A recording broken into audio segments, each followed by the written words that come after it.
Warning: the following video contains explicit language which may be offensive to some viewers or inappropriate for children. The content within this video is intended for mature audiences only. Science fiction, the great teacher, the great inspiration. It helps us see the endless possibilities of life. So let's be inspired together. Come with me if you want to live. We are all explorers, driven to know what's over the horizon, what's beyond our own shores.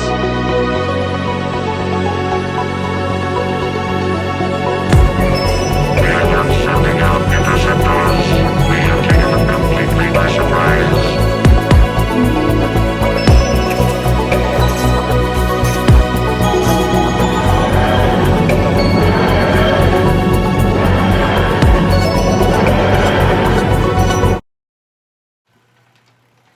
Hi everyone, it's Jeff. And welcome to Trekker Critique. And today I'm going to discuss and review the movie Dune Part 2, which was released here this year, 2024. I saw it last night, and I wanted to do a review of it last night when I came back, but I got wrapped up with all kinds of other things, and so I really couldn't get to it. So now I'm doing this right now. So hold on a second. There we go. All right. So my overall grade for this part 2 is, you know, a A-. Okay, I think it deserves that. It's really entertaining and very awe-inspiring, you know what I'm saying? I mean, you're seeing all kinds of special effects at their best. And as a side note to the special effects, okay, and this is weird because this has to do with scaling. And what I mean by scaling is that like the size of this opposed to the size of this, okay? That's what I'm talking about. When you do a movie that takes place in the desert, okay, and there's nothing in that desert to give something else scale, like it's like a machine or a spaceship sitting in the desert, but there's no man next to it, or there's no something we recognize next to it to give it scale. It all looks kind of fake. It sort of does, and it's not the fault of the special effects people that did this movie Dune, okay?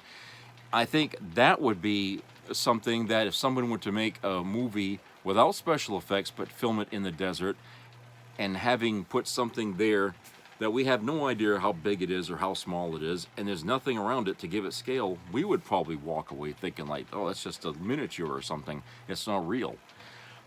There's a lot of points in this film where your visual sense is kind of distorted because you can't see the scale, because the things that are used in there are so big that the people are tiny, and you don't and you don't really see the scale until they get up close enough so you can see something that you recognize. Oh, that's a person, and that's, wow, that is big. But before it was like, you know, it looks fake. It looks like a model or something. There's a lot of that in this film because a lot of the film takes place during a war period where there's, you know, people destroying large spice collecting machines, okay? And since we never saw these spice machines really before, we never had much scale to give them because they just never put anyone next to it. So the first time you see one of these things, you think it's like some kind of little Mars rover or something that's on the surface of Dune. And then all of a sudden when people come and they start to attack it, then you get a bigger picture of literally of what this thing is and how big it is and what it's doing. You know, okay, so that's the side note. So when you see this movie, you'll have, you know, just keep that in mind, that if you think something doesn't look big, wait a few seconds and then you'll see. Okay.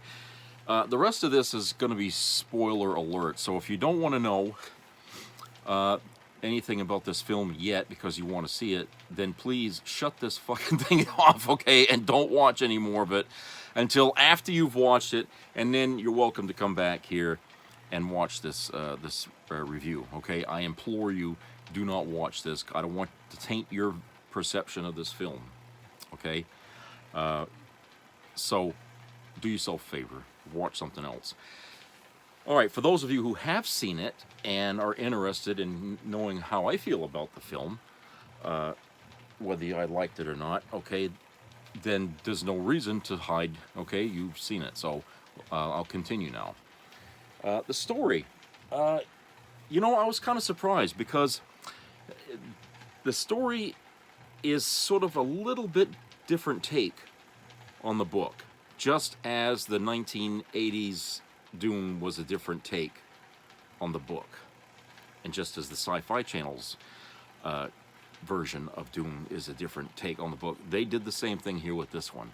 So it's not going to follow exactly how you remember the story if you're a big book fan of this movie. It's not going to follow exactly the way you read it in the book, okay? So don't get upset about that. If you appreciate different perceptions of the story, you know, or different, you know, how different people read a book and then decide what's important and what isn't, you know, if you like to hear other people's way of interpreting it, then you'll like the movie regardless, right? Because at the end, it still follows the same sequence of events, okay? It's just that the characters in the story aren't going to behave in much the same way as they did in the other versions of Dune. For example, as for Paul Atreides and Chani, their relationship in this film is problematic, meaning that it started off innocently enough as it did in the first part of this film. In the second part, we're going to see that it gets put through the ringer, okay, because they added an element here in this story that it's not really prominent in other versions of the movie Dune. That being that there's a lot more diversity on Dune than you think. Before, I mean, I think the movies before had always made Dune out to be this one society, one belief is everybody's belief, and you know that's Dune, okay? You know, Farrakeen and all that. They're all the same. In this one, however, they're not. You have fundamentalist Iraqis, okay, people of Dune, and then you have those who aren't very religious at all about things like that, and they're separated by equator. You got the north and the south, okay, the south being the fundamentalist, the people who believe in all the scripture and everything about the coming, you know, of Paul and him becoming this god, some demigod, or whatever you want to call him, at some point, okay? Chani isn't a fundamentalist. So she's got a really big problem with everybody turning Paul into this godlike, you know, Messiah or whatever. You know what I'm saying? She's got a real big problem with that. Because, for one thing, she's got a perspective about him that the others don't have. As in, you know, she's spending a lot of private time with him, getting to know him as a person, and seeing the struggles he's having with the people on Dune, having this, you know, gaga moment, you know what I'm saying? I'm saying, oh my God, it's Jesus, you know, whatever the hell. You know what I'm saying? They look at him as, you know, it was foretold he was going to be here. She's looking at these people like they're fucking nuts. You know, you guys are crazy. This is just a guy from another planet, for Christ's sake. You're making him out to be something he's not. And at the same time, she's watching Paul Atreides sort of getting beaten down by this fucking folklore or whatever you want to call it, and feeling he's obligated to have to fulfill the fundamentalists' prophecies in order to gain their help to fight back the Harkonnens. Okay? So it's almost like he's kind of caught in this, and he really, I mean, in order for him to win back what they lost, he's got to play the role, you know, sort of. Even though at the same time having a mother who's like, a witch. I'm gonna just call her a witch because Benny Gesserit. I mean, okay, who's basically like that, a part of a cult of witches. All right, and he being trained in some of the use of their abilities, kind of makes him a problem for Chani because she's like I said she's against the fundamentalists, but yet Paul is sitting here showing signs that he knows things, he can foresee things. His mother, being what she is she don't like. Okay, she doesn't like his mother. She thinks his mother is using him to further the Bene Gesserit, or her own thing of creating the Kwisatz Haderach, okay, the king of all gods, or whatever you want to call it, okay. She thinks his mother's got an agenda of her own, and she's using her son in order to achieve it. So she doesn't really like her mother, and she's really getting annoyed with what's happening with Paul and him sliding further and further into this religious dogma, and actually, spitting back to these people what they want to hear. Okay, so their relationship, which started off pretty good, is already falling apart. Which by the end of the film really kind of falls completely apart, especially when he tells the emperor's daughter that he wants to marry her, Princess Eurolon. When he tells her he wants to take her hand in marriage, that pretty much, I think, ended it with him and Chani. Chani's like, she just walked right out of the fucking place and said, okay, this is it. He doesn't love me. He's taken her, and he's doing this, because his mother put him into, so she wants to just cut herself off from this really toxic environment that's been created because of the Atreides showing up there when they did. Okay, and the fact that the fundamentalists in the southern hemisphere of Dune is pushing that along, because Paul's mother is now the fundamentalists' leader, basically, because she's religious and they're a religious-oriented people, so they kind of follow her. So you got that dynamic happening, which was pretty disturbing, but at the same time, I think the people that made the film, they wanted to kind of reach into modern times, our times, and say, look, here's a mirror of what's happening here. I mean, we got people that, are being treated like they're, super special, like, Donald Trump, and you got a cult following this man, okay, and he can do no wrong. And whatever he does that's wrong, it's okay with them. Okay? I mean, I see echoes of that going on here into this film. At least for Paul Atreides, I mean, he's not a Donald Trump, but you could see how this shroud is being put over him, just like what's happening with Trump, by people. This illusion here of what he is. Okay? And one of the reasons I think Paul was against trying to become this figure for them was this vision that he sees of the future, where the people on Dune are going to starve to death, and he doesn't know what that means. Okay, and he thinks he's responsible for that. That could mean, a civil war might break out on Dune between the fundamentalists and the northern people, and it could lead to, Paul doing something to stop the fighting by killing one side over the other. I don't know. I think that, this is a little thing here, I think, was thrown at, that possibly there's going to be a Dune Part 3, or, or whatever they want to call it next. I think there might be another follow-up to this film, not just because the way the film ended with this big wide open door to another sequel, but to the fact that during this whole movie, everything kept alluding to something that was coming even after this story was over.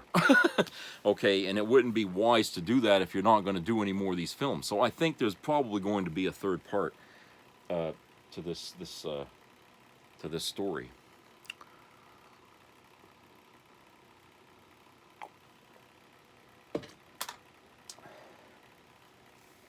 Now,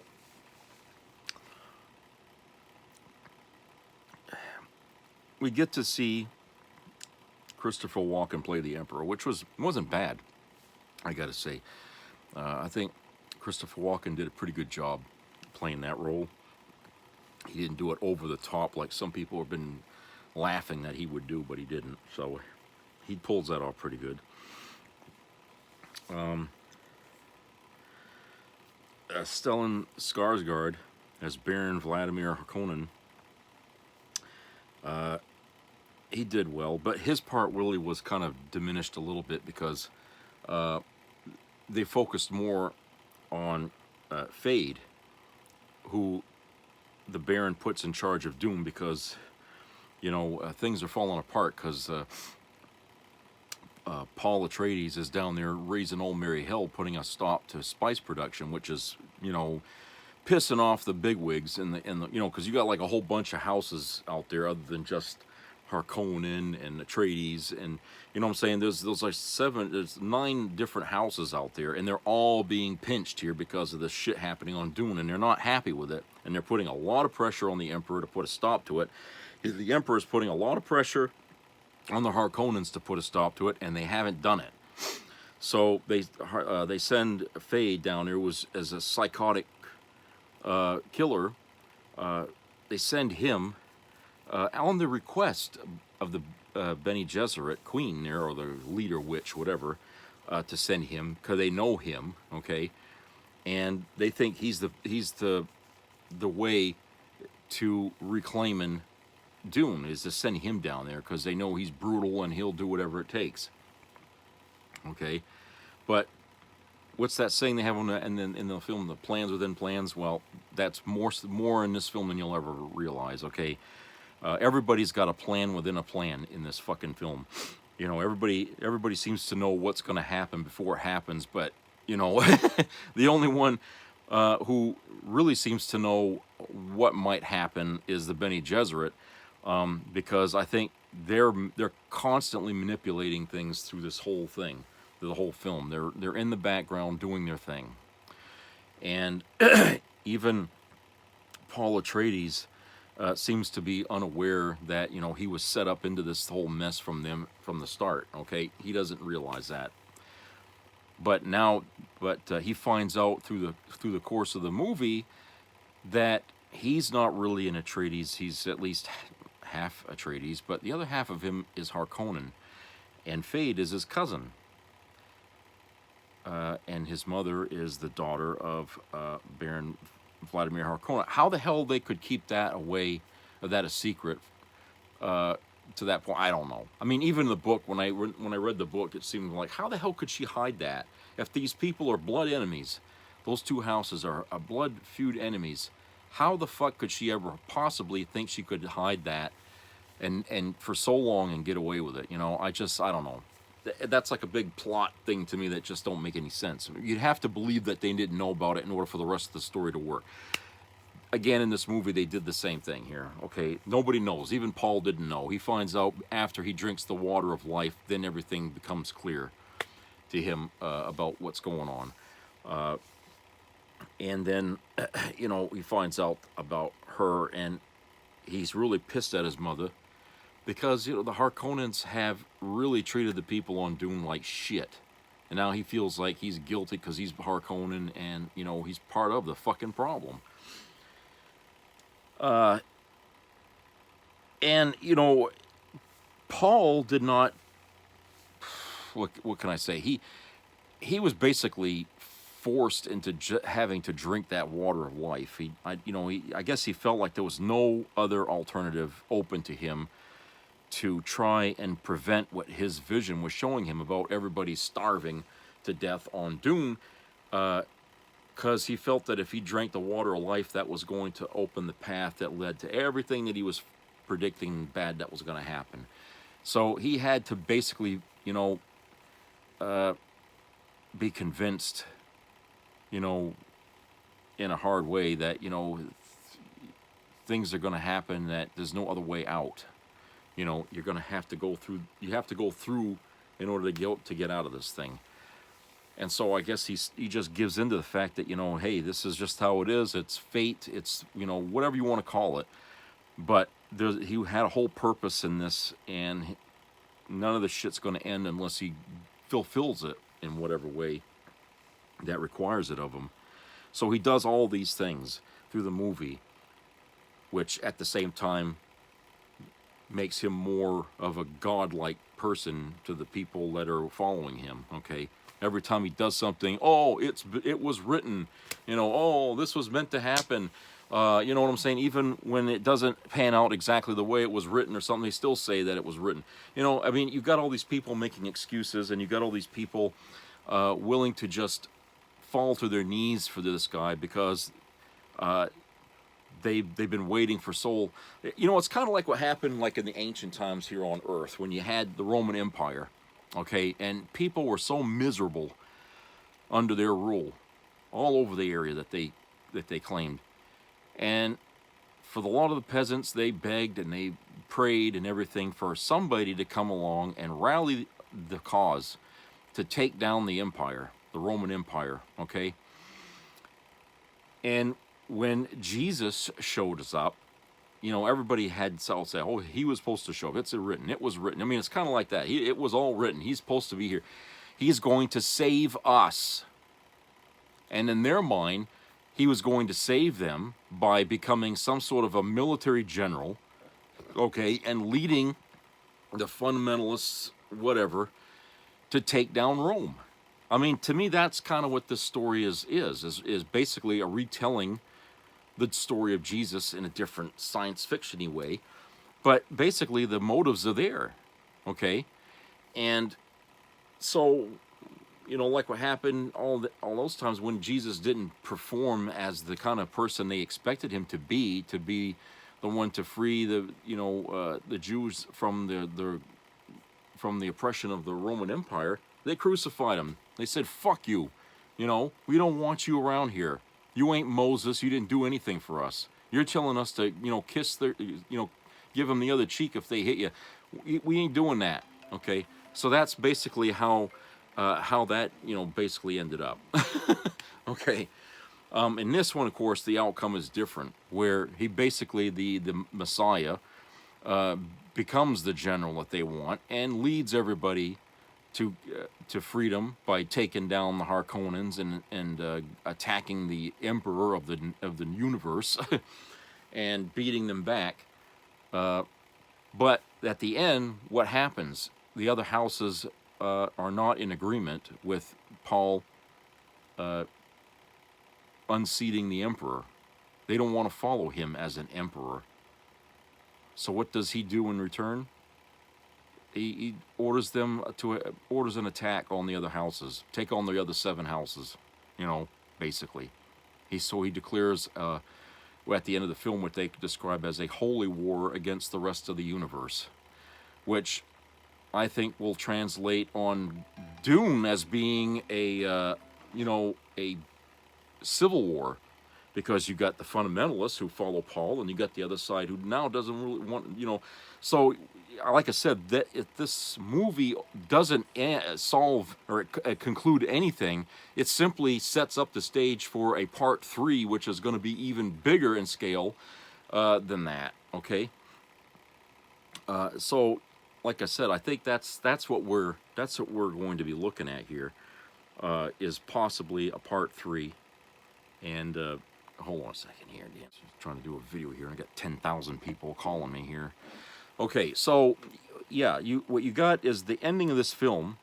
Really is a setup to the next. If they don't do a part 3, I don't see that they're actually going to do this story justice, because it's going to constantly nag at everybody who watches these 2 films that it ended on the 2nd film and they never did a 3rd, and it's screaming of doing a 3rd because everything, the momentum of the story got picked up a lot in this part 2 in order to go into the part 3.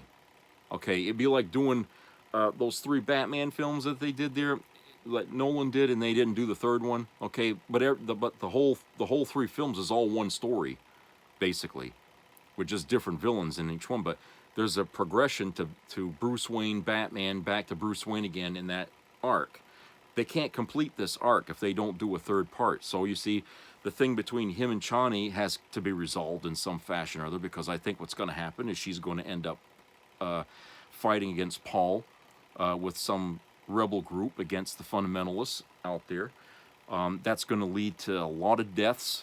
Then, of course, you got the whole universe out there erupting in fire, fighting over, what's going on. And, that's going to be a big fucking thing they're going to have to wrap up in some way. So, like I said, I'm not going to say that this is the end, okay? And I'm hoping that it isn't, but I can't see how it can be, because, like I said, it's like doing Dune Part 1 and then not doing the Part 2. That's how bad it is. That's how much it shows at the end of this film that there needs to be a 3, okay? There has to be a 3.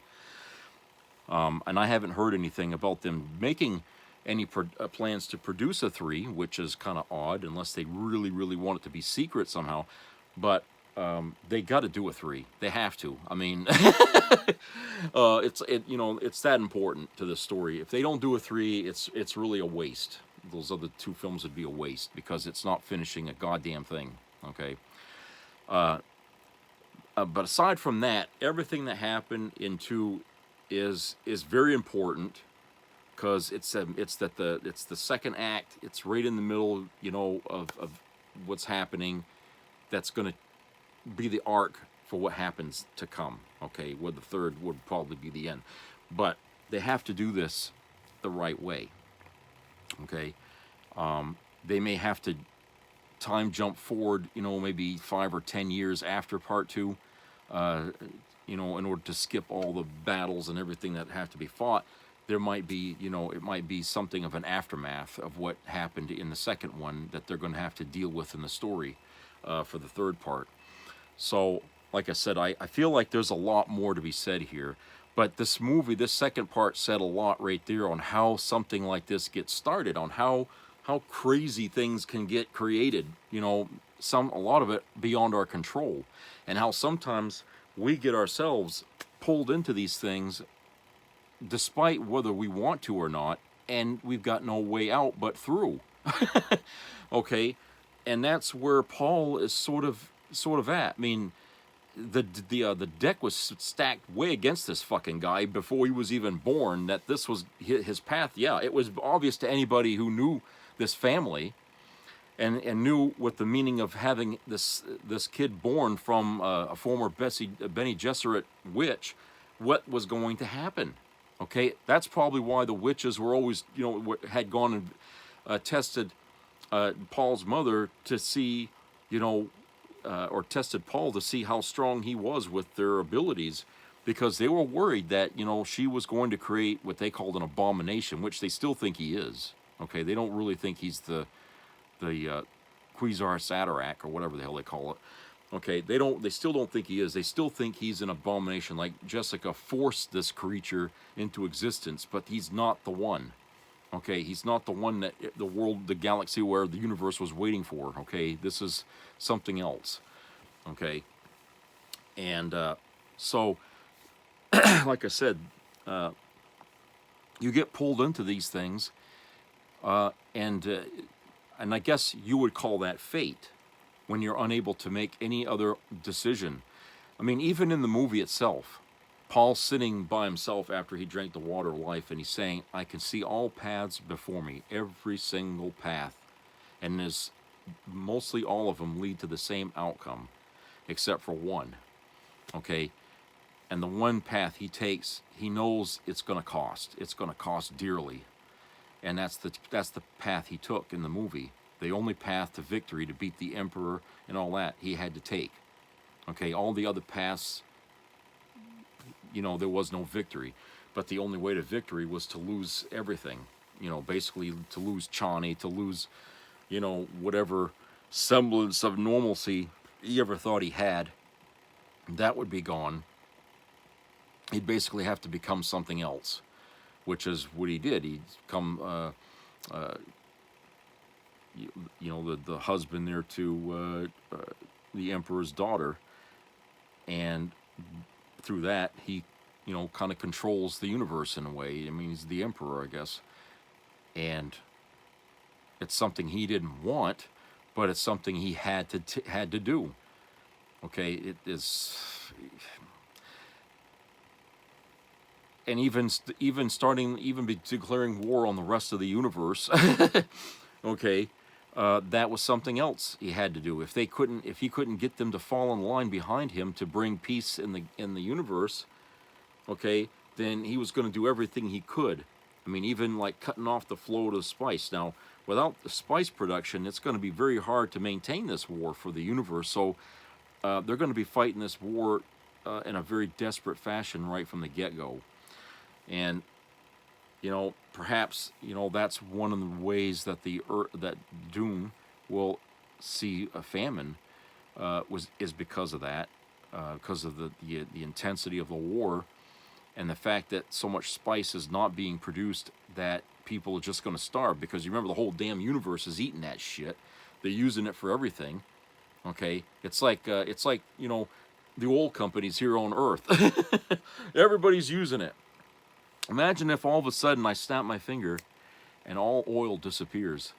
What do you think that's going to do to this planet? Holy shit, you know? Same thing what's happened here with Dune. Basically, Paul Atreides now controls Dune production because he destroyed most of it.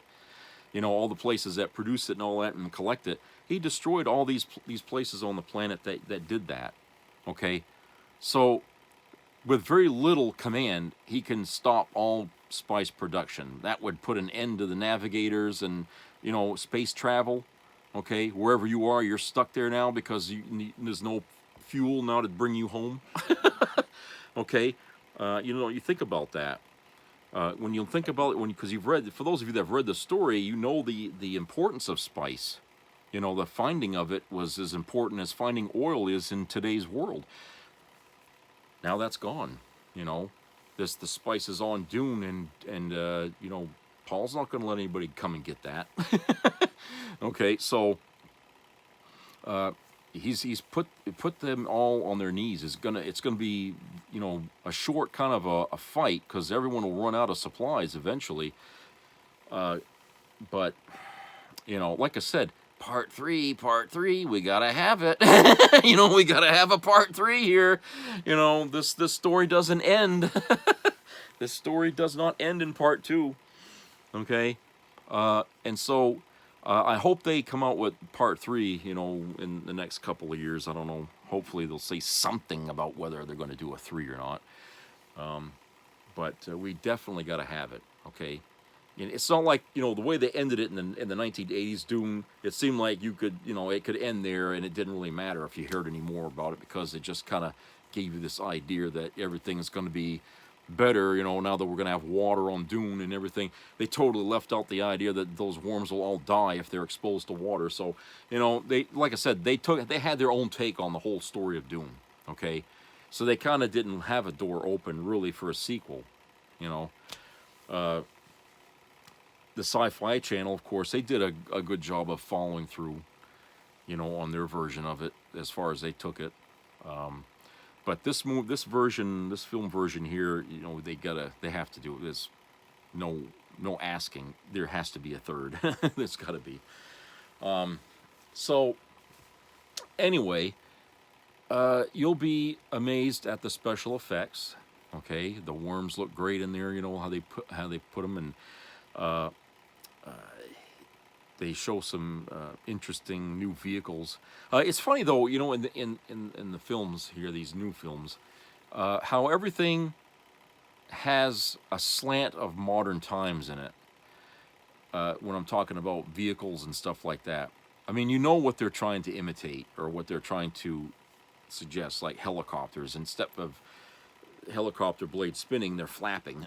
Okay, so you know the helicopters look like helicopters, except they're not going to find any spinning rotors. You're going to find flapping insect wings, essentially, in them. But they all look pretty modern. All the equipment looks something that you could see in today's time, you know, practically. Which in itself probably says that, you know, maybe throughout the years up to the year 10,191. There's been many wars fought. There's been many setbacks to human evolution, where we've been set back to the Stone Age over and over and over again through all these various wars. And that even though we're colonizing other worlds and stuff, we still repeat those same patterns over the years. And now, our technology doesn't look that advanced, even in the year 10,191. It still looks like something you'd see maybe 200 or 300 years from now, okay? But it's not that advanced. They're still using atomic weapons, okay? They still have all those old atomic weapons, which don't seem to be as dangerous for some reason, because they use them in this film and nobody gets sick from radiation poisoning. People are looking right at the blasts and they're not going blind. Okay? So I think at some point, humans must find some kind of immunity to the nuclear bomb, but they still use it because of its explosive, because of its high yield and how much damage it can do, and they still use it, even though it doesn't affect them on any biological scale like it used to, because they've developed some kind of an immunity over it from all the times they've used those damn things, okay? So, these atomic weapons don't matter, okay? Which is funny, because in this film, they show like 3 or 4 of these things going off right in the middle of the goddamn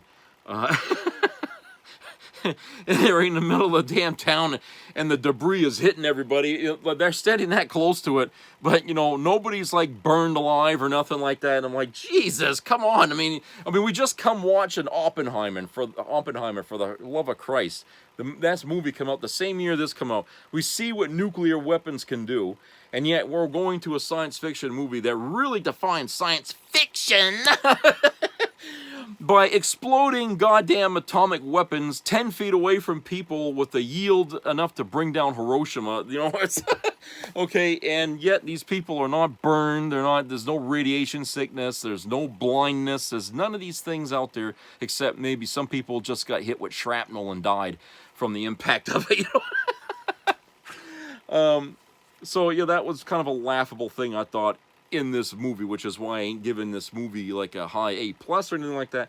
I'm giving A-, because some of the stuff in this film, they ask you to, to suspend your disbelief, to, really, it's one thing you want to happen to Indiana Jones, okay, because that's supposed to be kind of funny anyway, right? It's kind of comedy action, okay, but with this, it's different, okay? I'm supposed to be looking at this thing here in a serious fashion, okay? But yeah, this film, like I said, it really, it really gives you a view of sort of a mixture of evolution, de-evolution. Okay, one of the things I miss is the still suits that they used in the '80s version of Dune. I thought those looked pretty believable as still suits with the pockets and everything and the hose and everything. It looked really good, for what they described its function. In this movie, though, the still suits don't really look like what they described that they can do. They look just like ordinary, clothes you'd see people in the desert wear. There's nothing there to really suggest that, oh, we take our own urine and we pump it through as we're walking, and it turns into purified water, and we can drink it and we can survive. It doesn't look like that. It's like saying that my t-shirt does all that. Okay, their outfits don't match the way they're describing things. So I kind of miss the interpretation of the still suit from the '80s version. I wish they'd have brought that back, but whatever. And they don't really show much of the spacing guild that much in the film, which I missed, because they had a role in it. They had something going on with the Emperor with this too. They thought, that, if there's anybody that's going to stop spice production, our whole empire is going to suffer because of it, because we depend greatly, our navigators depend greatly on spice in order to be able to navigate the stars using our system. But, they didn't really bring that element that much into this film here, this version of it, which, I thought was an important piece. But they really didn't talk much about that in this film. So again, another reason why I give it an A- and not But otherwise, it's a good film, and it's entertaining. And if you're into Dune, go to this film. Don't expect it to read like the book or any other version of Dune you've seen on video or TV or movies or whatever. Okay, it's going to have its own kind of thing. I mean, you probably picked up on it in the first part. You're really going to notice it in the second part here, that it's going to have its own way of ending things, which, you know, will be new to some folks out there. Anyway, go and see it if you haven't seen it, and it's worth the money. It's almost 3 hours long, but it felt like it went by fast. Okay, because there were so many things and there's so much story to tell in that second part that you're going to feel like they're skipping over a lot of things in order to hurry up and get to the end, because you know, it almost feels like this movie should have been 4 hours long, but it's really, you know, it's really quick, and you're not going to want to get up and go use the bathroom, because if you come back, you're going to miss too much of it really to know what's happening. You have to have somebody brief you as you come back in.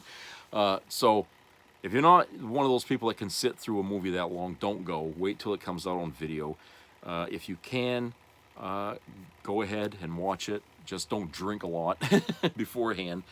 You know, and I hope you enjoy it. So that's my opinion about it, and I hope it means something. So I'll talk to you guys another time. Take care.